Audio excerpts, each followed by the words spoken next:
Bom dia a todos, aqui quem vos fala é Alessandro Moreira, empreendedor Aloha e coaching com certificação internacional, né? Nós estamos inaugurando aqui agora o nosso canal, o canal Aloha TV, onde nesse canal eu vou lançar, não só eu, mas vários membros da minha equipe, né? Vamos estar lançando treinamentos, né? E para quê? Para que seja feita uma ajuda a todos, não somente a membros da nossa equipe, porque nesse momento a Aloha precisa de força máxima de todos, né? Então aqui eu implantei essa ideia em toda a minha equipe, onde a gente não vê o fulano A da equipe X ou Y como concorrente, porque nós todos somos estamos dentro de uma empresa, claro, dividida por equipe, mas todos têm um objetivo comum, ou eu creio a maioria, né, de que nós vejamos a Aloha daqui a 3 anos como uma referência nacional. E esse é o meu propósito, né, inicial, né, onde daqui a 2, 3 anos eu quero ver a Aloha como uma referência nacional. E quem me conhece sabe que eu estou falando muito sério, né? E isso é um objetivo de vida pessoal, ok? Por quê? Aí você sabe, mas por que isso? Porque quando eu entrei na Aloha, eu comecei a falar de Aloha, algumas pessoas simplesmente desdenharam, falaram que a empresa não ia chegar a lugar nenhum, que eu não iria chegar a lugar nenhum, né? E eu falei, então vamos ver quem está certo.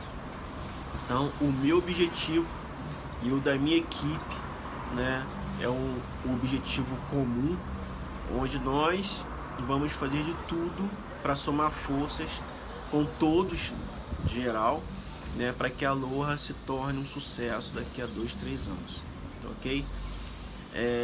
Eu vou falar um pouco de mim, né? Tem muitas pessoas que não me conhecem ainda a fundo, né? E eu vou reservar esse vídeo também. O que eu tenho percebido é que tem muitas pessoas que põem desculpas para não fazer o negócio, sai do negócio dando desculpas, botando a culpa no sistema, botando a culpa no presidente da empresa, botando a culpa em pessoas, né? Mas ela mesma acha que tá certo e se vitimiza, enfim. Então eu vou contar um pouco da minha história pessoal, né? E eu creio que isso vai dar uma força para alguns e muito ânimo para outros, porque eu vejo pessoas abrindo mão dos seus sonhos porque brigou com o namorado, ou porque brigou com o esposo, com a esposa, ou porque não atingiu o objetivo esperado, né? Ou porque o sistema não está funcionando da forma que ele acha que deve funcionar, né? Ou porque não está tendo a atenção devida a ser, vamos dizer assim, bajulado, né? Da forma que ele deveria achar que deveria ser, enfim. Então vou contar um pouco da minha história pessoal, né? E eu creio que após isso vocês vão ter uma outra visão de mundo, espero eu, tá? Há uns 10 anos atrás, mais ou menos, né, a minha mãe ela descobriu um câncer, tá? E foram 3 anos direto ficando no hospital com ela, eu e meu pai, tá? Os meus irmãos, um era muito novinho e a outra, que era um pouco mais velha, não ligava, ou não sei o que se passava na cabeça dela, mas isso aí é com ela. E aí ficou eu e meu querido pai e meu tio, que era irmão da minha mãe, no hospital 3 anos, revezando quase que diariamente. né, ali naquela luta, naquela esperança. E um belo dia, né, um dia antes dela partir, né, o médico pediu para que eu fosse para casa, que nesse penúltimo dia eu estava lá com ela, e o médico pediu para que eu fosse para casa porque seria melhor. E ali eu já tinha entendido, né, que o que já iria acontecer. Fui para casa, quando foi na madrugada, recebemos a notícia que ela tinha falecido. E, enfim, mas foram 3 anos ali junto com ela. E graças a Deus que eu tive a oportunidade de estar esses 3 anos ali junto com ela. Passado isso, o meu filho do meu primeiro relacionamento estava para nascer, né? A minha mãe faleceu no dia 16 de dezembro. O meu primeiro filho nasceu no dia 22 de fevereiro, né? E eu pensei, bom, agora vai ser algo mais tranquilo, né? Vai me dar um refrigério e tal. E aí, simplesmente, quando ele fez o teste do pezinho, um mês depois, né, foi constatado que ele nasceu com uma anemia chamada anemia falciforme. Até então eu nem sabia o que era, nunca tinha ouvido falar nisso, né? E é uma anemia rara, onde ele criava 2 tipos de glóbulos. Os glóbulos normais, que são os nossos redondinhos e macios, né? E os glóbulos em formato de foice e duro. Sendo que esses glóbulos defeituosos, ele criava de uma forma uma quantidade maior, né? E consequentemente isso viria, na verdade, a trazer danos para o organismo dele, para o cérebro dele, enfim, né? E aí, quando nós recebemos essa notícia, o médico disse que ele teria que fazer um tratamento chamado troca de sangue, pelo menos 2 vezes na semana.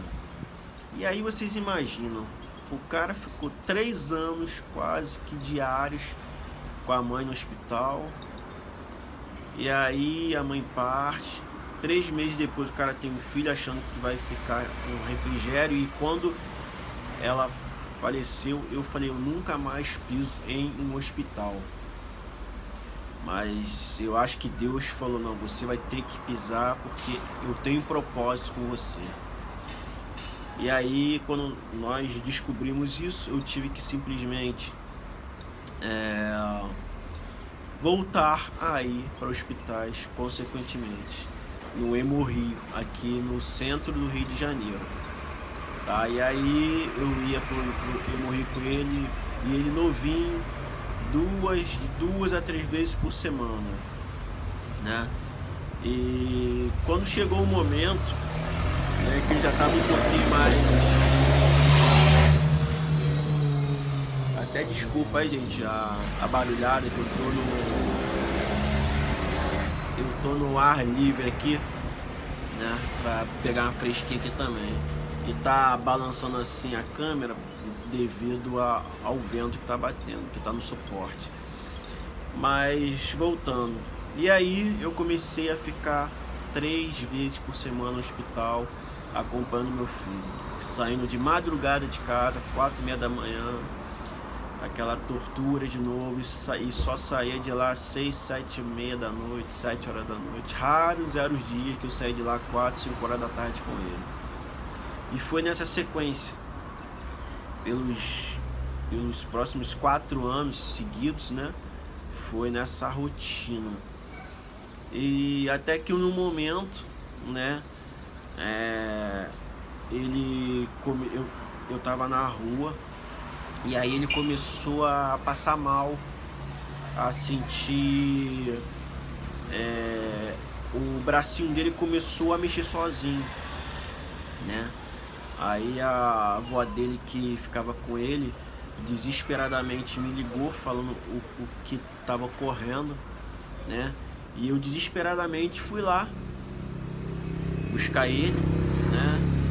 Foi uma distância de 30 minutos a 40. E eu fui lá voado, muito rápido. Tentei o mais rápido possível. E quando eu cheguei lá, ele estava se debatendo todo, o bracinho batendo, assim, sozinho, pulsando, porque ele já estava tendo isquemia. E aí peguei ele, levei para ele morrer desesperado. Nem sei como eu cheguei lá até hoje, que eu estava tão fora de si que eu não estava vendo mais nada, né? E aí cheguei na hemorragia, ele foi atendido, mas sendo que a isquemia estava avançando, né? Aí do braço começou a passar para a perna, o lado esquerdo, e os médicos fazendo ali os procedimentos. E aí com isso teve um momento, no segundo dia, se eu não me engano, o médico resolveu sedar ele. Aí foi sedado, tá? E foram se passando. Aí passaram-se um mês lá no hospital, né? E aí o médico deu alta para ele saiu. Sendo que quando ele saiu, né, ele teve mais 15 dias depois. Porque a hemácia com defeito, ela é dura em formato de foice e ela estava bloqueando a passagem de oxigênio para o cérebro, né? E aí com isso ele começou a ter mais outro. Aí socorre ele de novo. E aí chegou lá, ele teve mais 2. E o último que ele teve, ele entrou em coma, né? E depois de algumas horas, né, se eu não me engano, mais 6, 7 horas após o último acidente, AVC, né? O médico disse que a parte esquerda dele tinha murchado, estava com problema, e que ele não ia ter mais como sobreviver porque tinha causado danos muito sérios, que se ele chegasse ao ponto de sobreviver, né, que ele viveria em estado vegetativo. Aí vocês imaginam, caramba, o cara perdeu a mãe, ficou 3 anos no hospital, aí vem o filho com esse probleminha grave, fica mais não sei quanto tempo no hospital, mais 4 anos no hospital quase que seguidos. E nesse meio tempo, quando o médico praticamente desenganou ele, falando que era já para que eu preparasse as coisas, porque ele não ia passar de uma semana. Eu tinha uma empresa, né, de informática, mas era só manutenção de informática, né, aonde eu, sabendo dessa notícia, eu deixei com um amigo meu a empresa, um amigo meu, né, entre aspas, que era um cara que estava passando necessidade, estava precisando de cesta básica. Então eu tinha dado essa oportunidade para ele, até mesmo antes de acontecer essas coisas todas. E aí falei, fulano, toma conta. E não me preocupei e fui fazer o que eu tinha que fazer.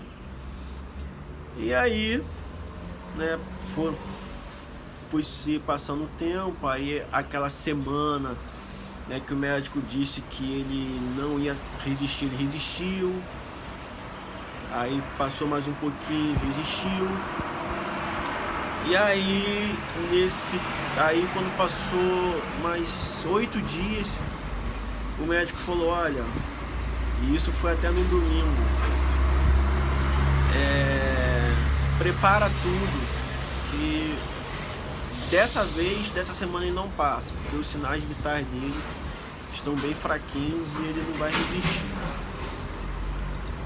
E aí isso foi no domingo, né? Eu até tava lá com um conhecido meu, ele me trouxe em casa, né? E eu totalmente sem chão, né? E eu só pedi uma coisa a Deus naquele momento. Eu falei, Deus, se você existe mesmo, se você é o Deus que cura, que liberta, eu queria muito que o Senhor tirasse meu filho daquele leito de morte, sabe? E na segunda-feira eu fui lá na minha empresa para saber como estava, que tinha alguns dias que eu não recebia mais notícia do rapaz, ele tipo que não me ligava mais, enfim. E aí eu fui lá para saber como estava. Chegando lá, o zelador do prédio chegou para mim e falou: "Ô, meu filho, tudo bem, seu Zé, né? Como que seu filho tá?" Não sei o que. "Não, seu Zé tá bem, não sei o que." Aí ele falou assim: "Rapaz, você fechou a sua empresa?" Eu falei: "Não, o fulano tá aí." Aí ele falou: "Olha, meu filho, tem alguns dias que eu não vejo a sua empresa aberta e estão vindo alguns clientes aqui te procurando e dizem que não conseguem contato com você." Aí eu expliquei a situação, eles também não sabiam, enfim. Aí eu falei: "Não, tá funcionando, seu Zé." Aí, mas quando ele falou tá alguns dias fechado, eu pensei: bom, pode ser que o rapaz passou mal, teve algum imprevisto, ficou doente e não pôde vir. Aí tá. Quando eu cheguei na sala, que eu abri a sala, eu tomei um susto. O cara tinha roubado vários computadores de cliente, notebook de cliente, a furadeira do meu pai o cara levou, entendeu? Enfim, o cara me deu um prejuízo surreal, já não tava mais fazendo dinheiro, tava assim, aquela derrota. E quando eu vi aquele cenário, aí veio tudo de ruim que estava acontecendo na minha vida e que já tinha acontecido. Perdi minha mãe, vi ela praticamente falecer na minha frente, tava com um filho desenganado no hospital e praticamente tinha perdido a minha empresa devido ao prejuízo que o cara tinha deixado. E aí nesse momento eu parei, sabe, e respirei fundo. A princípio você se pergunta, né? Poxa, por que Deus me abandonou? Por que Deus tá fazendo isso comigo? O que Ele quer de mim? Sabe? E eu sei que em um dado momento eu pensei, respirei e falei: bom, o meu primeiro objetivo agora é ficar com meu filho até o final. Esse vai ser o meu primeiro objetivo. E foi o que eu fiz. Falei: bom, já tá feito, a tragédia aqui na empresa tá feita. Seu Zé, aí cheguei pro seu Zé, avisa para quem vier que a empresa tá fechada e que eu vou ligar para todos os clientes para buscar uma forma de ressarci-los, tá? E pedir as minhas desculpas e explicar tudo o que aconteceu. Se eu dizer: não, meu filho, pode ficar tranquilo que eu vou avisar assim. E aí vai eu pra casa nesse dia. Aí eu fui pra casa e chegando em casa eu simplesmente não tinha mais o que pensar, porque era muita coisa acumulada, muita pressão, dor na alma, né? Imagina você ter um filho desenganado por um médico, você sente dor na alma, você não sente dor comum, você sente dor na alma, tá? E aí na segunda-feira eu falei: não, eu vou ficar quieto na minha, vou me trancar no quarto e vou ver o que Deus vai fazer. E aí na terça-feira eu fui lá ver o meu filho, né? E aí quando eu cheguei lá no Hemorrio, assim, que nós quando a pessoa está em estado de desengano, né? Vamos botar assim, os parentes, os pais principalmente, têm um livre acesso, entre aspas, né? Entre aspas.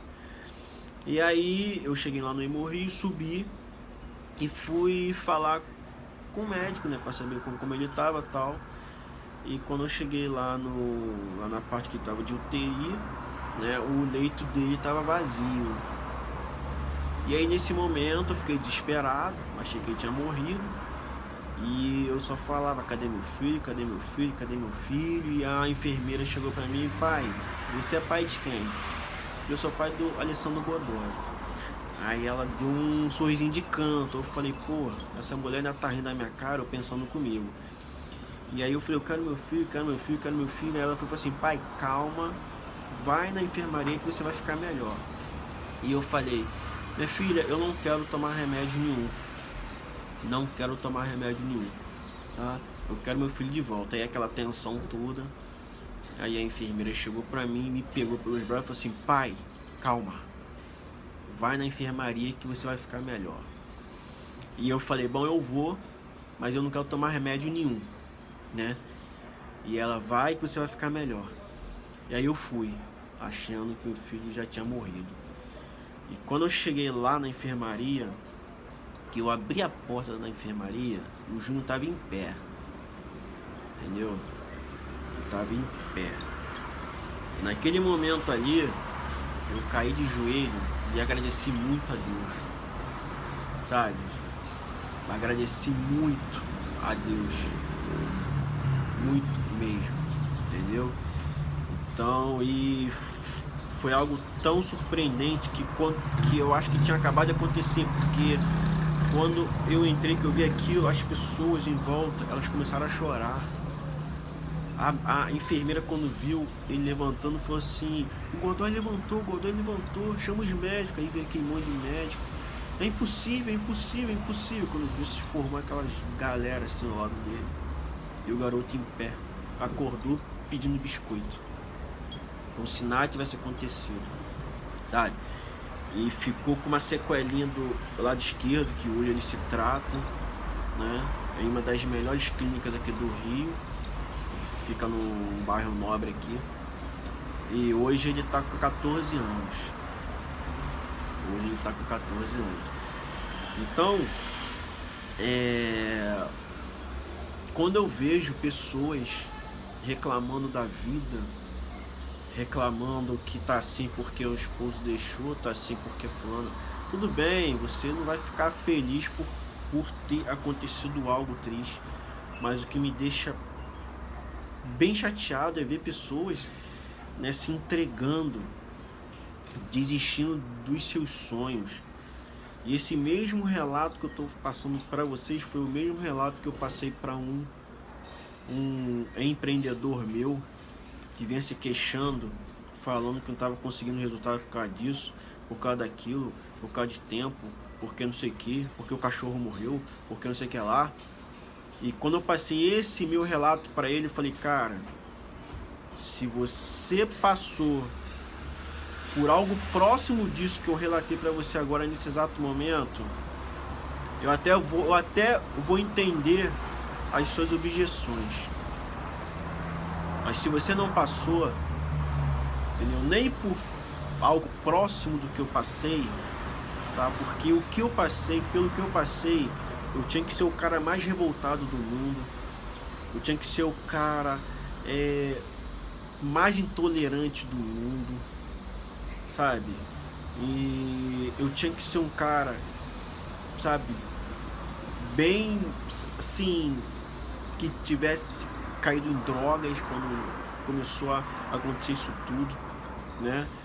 E quando meu filho ainda ficou curado, que ele levantou, né? Eu já não tinha mais dinheiro. Aí se passaram mais 2 meses depois, eu não tinha mais dinheiro para manter o aluguel da casa que eu morava, né? Aí eu fui convidado a me retirar da casa, despejo, né? E um amigo meu que tinha uma casinha numa comunidade aqui no Rio, uma casinha que não tinha nem janela, só tinha as partes de vidro e as grades de ferro, me ofereceu essa casa alugada também, mas por um valor simbólico. E eu lembro que eu fiquei uma semana com minha esposa e a minha filhinha, a minha segunda filha, tinha 1 aninho na época, né? Essa aí já foi fruto do meu